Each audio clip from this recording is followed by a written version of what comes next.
Three. Namaste, everyone. I'm here with Michael Brian Baker to discuss and share with you our upcoming event in Encinitas, California, the Ayurveda Summer Fair.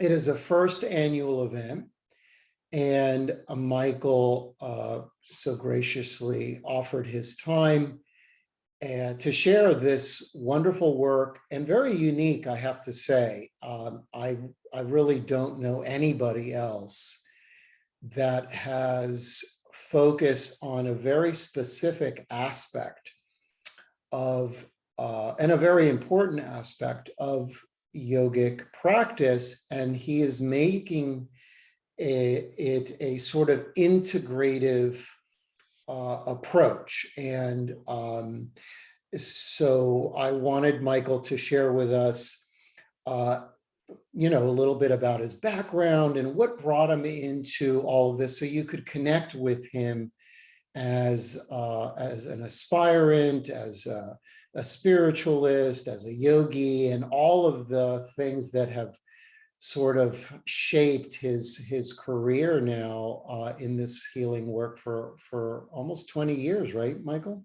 Yeah.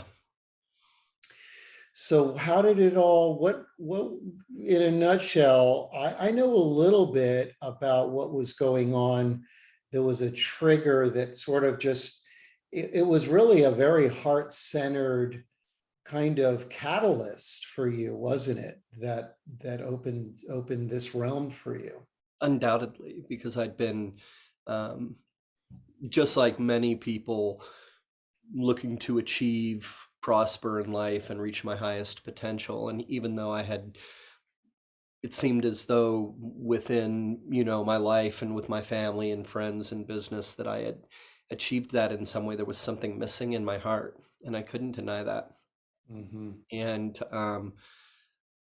coming across these practices, which at one point actually seemed outlandish, ended up actually being the final pieces to my puzzle, and actually completed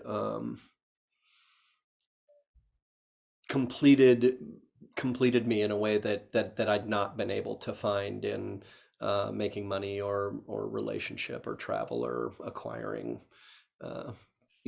material. So Mm-hmm.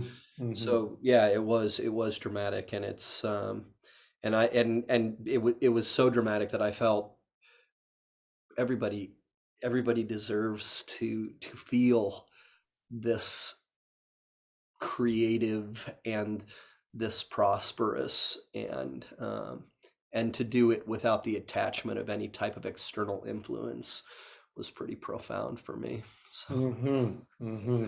And so why the breath? What is it that the breath for you specifically, what connected you to that? well, I mean, I'd done yoga. I got bit by the yoga bug, and Mm-hmm. through all of the asana and meditation and study, didn't really still understand the power of the breath, even in understanding Ayurvedic pranayama, the basic pranayams. And so I was really driven to explore. And still, even with all of the trainings that I attended, it wasn't revealed to me either by intention, because I know a lot of those teachings are supposed to be reserved Yes. for students of very, very high discipline and commitment. And or maybe those teachers weren't aware. Maybe they just simply didn't know about these specific patterns and techniques. And what I can tell you is that I thought that I'd had enough exposure to the practices and different teachers that I had found what I was looking for. But then I happened upon a truly profound experience through the practice of pranayama, which answered many, many questions for me and created a feeling of resolve.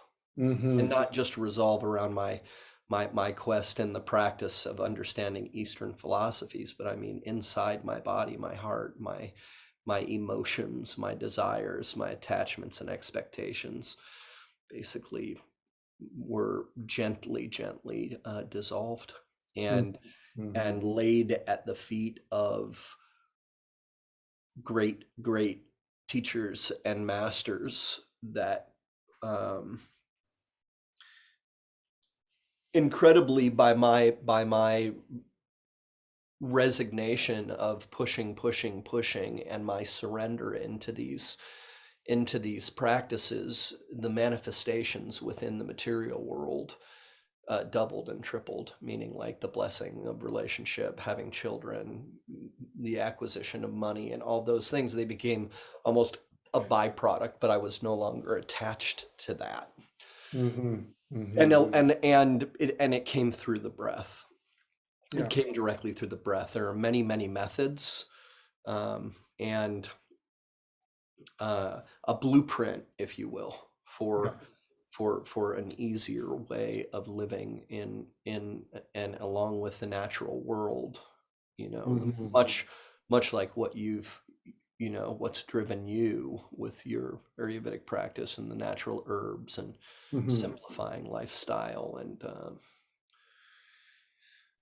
Yeah, yeah. So I was it's driven to it's change. certainly a very, in many respects, it's a gentler approach to transcendence rather than this, the yoga community tends to really drive things through the body and the asana and the intensity and the tapasya that goes into that. But there's a softness about what you're doing. There's almost as a feminine quality to it. It's gentle, it builds. Can you tell us a little bit about that, how it feels energetically and what a person uh, experiences, so they understand this power. It's actually it's a power that each person, you're helping people to, and you can correct me if I'm wrong, you're helping people to access a power that is within them, that is dormant, and you do it in a way that is holistic, it's balanced, and it doesn't leave them distraught, disorientated. Hey, what is this energy? You sort of kind of guide them through. Does that sort of represent that a bit? Yes, it's important that we understand that the philosophies, that Eastern philosophies, ancient Eastern philosophies, are very poetic. A lot of theory, a lot of um, in their writing, maybe for many of us in the West, difficult to ingest and or relate with or understand. And it's also important to understand that those were written and put forward by very highly evolved beings. And so the thing is, they didn't have the languaging around the scientific understanding yet. We're talking ages and ages ago. And now the immersion, it's almost as if that's the right hemisphere of the brain because that was the creative, and the West is the left hemisphere of the brain, which are the doctorates and the analytical thinkers of our society. And there's a merging between the two, the masculine and the feminine, which is what happens in the work. So you say, well, what is this merging of the feminine practice that's being offered? Well, we are very analytical, on purpose community, and everybody's Mhm. out on making money and paying their bills and filling their refrigerators with food, and most of that is driven from the solar channel, meaning that it's action, it's rudrasic. And so there's really if people aren't in practice and you're coming into finding how to move into a proper state of rest and digest, you may not be getting that if you're only getting 6 to 8 hours of sleep per night and you're working 12, 14 hours per day.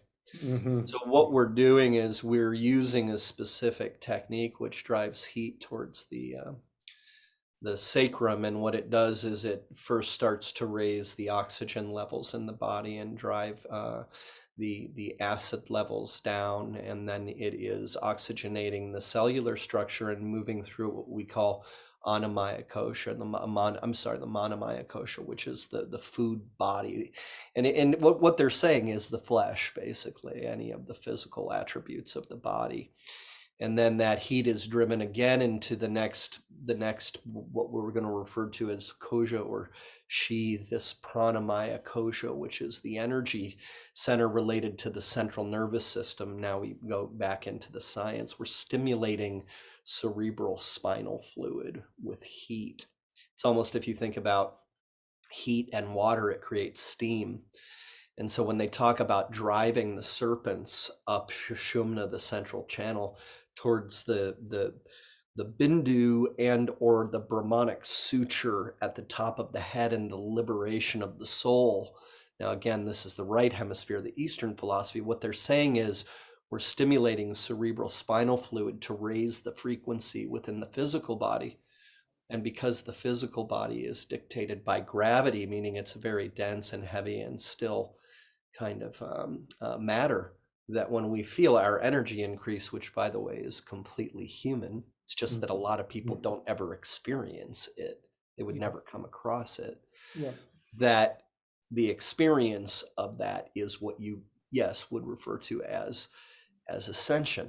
Now we're more referring to it as inspired, meaning you feel good because you've got a new energy source, you've cleared blockages in the body, you've done what acupuncture and massage and Tai Chi and Qigong and all of those things do in a 7 to 15 minute period, but you've done it in an anaerobic state because you're doing it in Shavasana rather than doing it sitting up and having to have the back straight like in a Raja Yoga or meditation or even an asana practice itself, because it takes effort. So we bring some art into it too, because when the eyes are closed and you're in meditation, it's the same thing as playing like a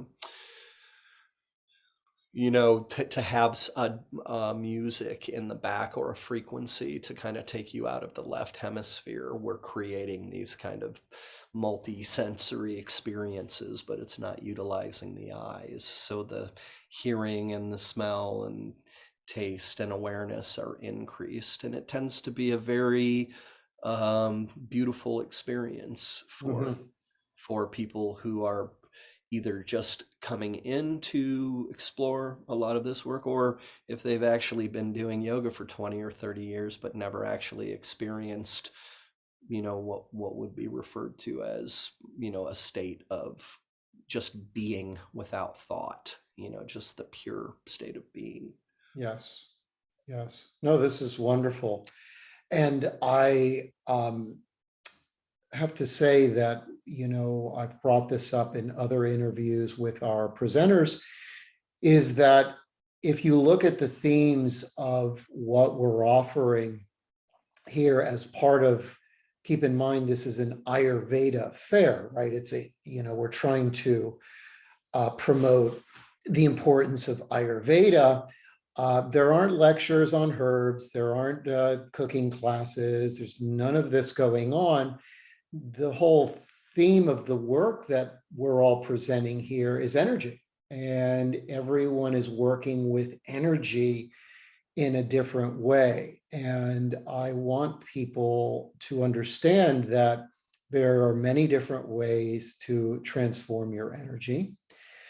And I find, having also been involved in the yoga, the physical yoga, postural yoga tradition for some time, I have pushed away from it more and more over the years, because I have seen a lot of misuse around it, and when I see something like the work that Michael's doing and focusing on breath, using breath in an integral way, bringing in many aspects to sort of create this holistic experience. It's not just a bunch of huff and puff, fast stimulated breathing. It's a slow climb. And and as you said, this connection to this lower center, the heat in this lower part of the spine is important. And so do you typically invite a first timer into such a practice, or do you kind of say, hey, wait a minute, you're not ready? Well, I mean, let's face it, breath work is trending right now. And so what we do is completely different because the word breath work is a gross, gross generalization of one of the most vast and important human sciences known to humanity. Mhm. So what we're saying is, yes, absolutely, come one, come all, but we're going to go ahead and we're going to explain and prepare and be very transparent around what the experience is, what can happen physically, and we're actually going to share the history and the root origins of where something like the term breath work comes from, so that people are not romanced by the false advertisement of, a breath work method that's been birthed in America by a doctor or a therapist that's going to change your life. This is not a type of breath work. There is no such thing as a type of breath work if you don't understand the full embodiment of pranayama as a practice as important as asana, or the ability to sit, focus, and concentrate, right? Because like even in meditation can't be done. It's a state that's reached through dhyana and dharana. It takes 2 steps prior to being able to actually get into a meditative state. We Mhm. find that it's not only is it kind of lacks a little bit of ethics and morality to be pushing something without actually providing the proper background and giving people a choice as to if if they if they wish to come in and have the experience, and understand that it's natural and organic within the human experience, that they own it, it's between them and them, or are they going to come into the experience and believe that the teacher or the facilitator or the group actually has something special to share, that's unique? No, it's not. This body of knowledge is available for everybody, and there's almost a delusion also around the Hindu faith. People believe a lot of these practices are based in religion, and that's not true, because the Indus Valley was actually a geographical location. When we speak about a lot of these teachings, it actually comes from again a body of knowledge birthed from a certain area on the planet, rather than it being tied to a specific belief system. These are human practices available for all beings. And yes, the gentle methods are the only methods for people coming in brand new, or people starting their practice early in the morning. If you're going to be starting a practice, it's always done in a gentle manner. You don't jump into what we would refer to as, a bellow or a pushing energy um, Mhm. practice in any way, because you can harm your nervous system, and that's not the way that it should be addressed. Yeah, those are wonderful points, and I'm glad that you're mentioning this now, because we want people to understand that the importance of the gentleness. And when we look at the broader Tantra tradition and how vast it is, there are many aspects of that form that is very esoteric, very aggressive on the body, and we see very little of it in practice. In fact, what has been emphasized is the more gentle aspect, the more the connection that these practices have to restoring, to healing and not just trying to catapult ourselves into this this super state that may not last a long time. So let's talk about just a couple more things. Are you using a little bit of music in the class? Does that come into the experience when someone lays on their back and does this breath work, or is it It can. it It can? can. I mean, we all know that, the truth is that most of these practices were designed for each individual to explore themselves on a daily basis, and that each asana and or breath and or sitting practice would be devoted to what, would be about the time of year, the planetary transits, how you're feeling, which day of the week it is, where your body is tight, where it's not tight. And that's the idea of any type of really good um, um, somebody who's sharing or exchanging, Yeah, reminding one another of these practices. It's like eventually that you would go off and do this on your own. We do like to bring music and sound into things because it creates more stimulation, and it helps to facilitate the ease of the work. But it would be remiss of me not to say the pranayama practices by themselves are plenty without music yeah. or anything background. You don't need incense or bells or any type of special dhoti or clothes to come in and practice this. But hopefully, yeah, we can. Normally, I'm doing a little bit of chanting myself or singing during the pranayama. Nice. Yeah, that's wonderful. One thing I just remembered I wanted to mention to everyone, Michael and I were talking about it just before we started, is that, if you look at the afternoon that we have structured, scheduled, it sort of builds and prepares you. Michael is more towards the tail end of the day, just before was kirtan, and it really lines up perfectly because Panditji and I will do a Ganesha puja, which really brings up the power of Ganesh and many forces that Panditji is excellent at invoking in the space. And any of you who have been to our pujas, you know what that's like. And then we have the astrology and some insights into the auspiciousness of this time that we're all in. Now, it's auspicious if you're a sadhak, if you're spiritually inspired and you want to transform your life, this is a great period of time. If you're not, you're questioning when you're seeing what's happening throughout the world as the world is crumbling, our economy is falling apart. Not so good if you're on the other side, but if you're an aspirant, join the club. This is what we're celebrating. It's a great time.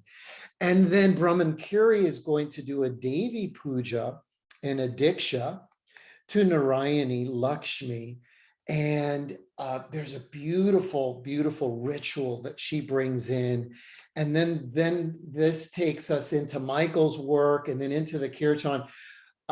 It's a special afternoon. I really don't know how else to tell you all that we want you there for the afternoon. We've got incredible vendors that we're not charging. We're asking these vendors, they're coming in, they're bringing their products, they're sharing vegan food and different drinks and products. More Life Market will have its products there and many others. We have a healer's booth doing healing sessions, a crystal bed therapy, you name it.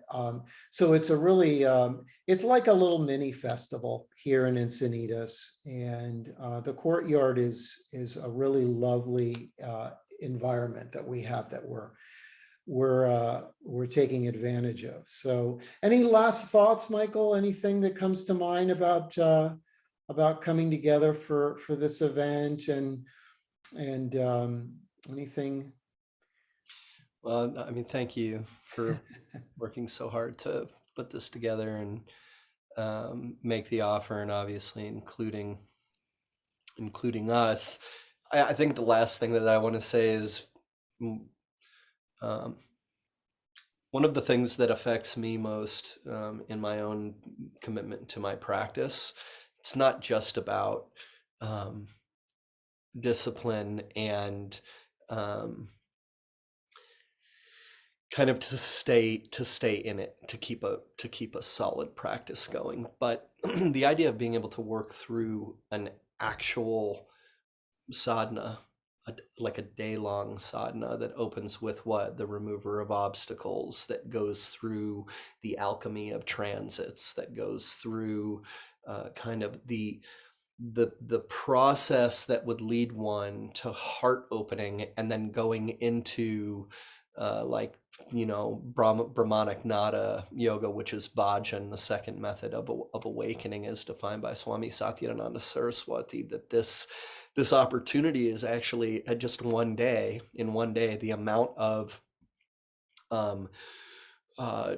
transformation, the byproduct of which is all these Eastern philosophies that we've been brought to, whether you're a full-blown mat asana yogi, or you're a Raja meditating person, or you believe that breath work is the way, or you're studying Sanskrit. Whatever it is, this one day is like going to be worth an unlimited amount of your focus and attention. So it's a really good way to get out, have a wonderful, wonderful time with community before we go into winter. Okay. Yeah. And the byproduct of which will be, a lot of self-care. Yeah. Yeah. This is great. Thank you for this quick interview and chat, Michael. And everyone, don't forget the potency of Sangha. It's great to have a lot of wisdom and a lot of sadhana, but without the proper environment and the collective consciousness of community, it can leave you stranded. And that's what this event is about. We're coming together as aspirants, as spiritualists, and those that are resisting the machine, so to speak, of the external world and society, as they fall into the perils of fear and emotion and chaos.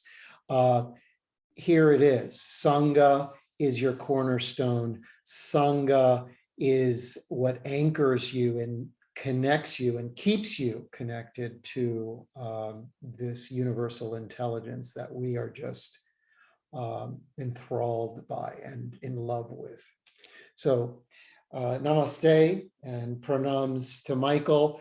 Come and explore his work and his school, the Breath Center. He will have literature and information about his programs and events, and look forward to seeing all of you. So again, blessings.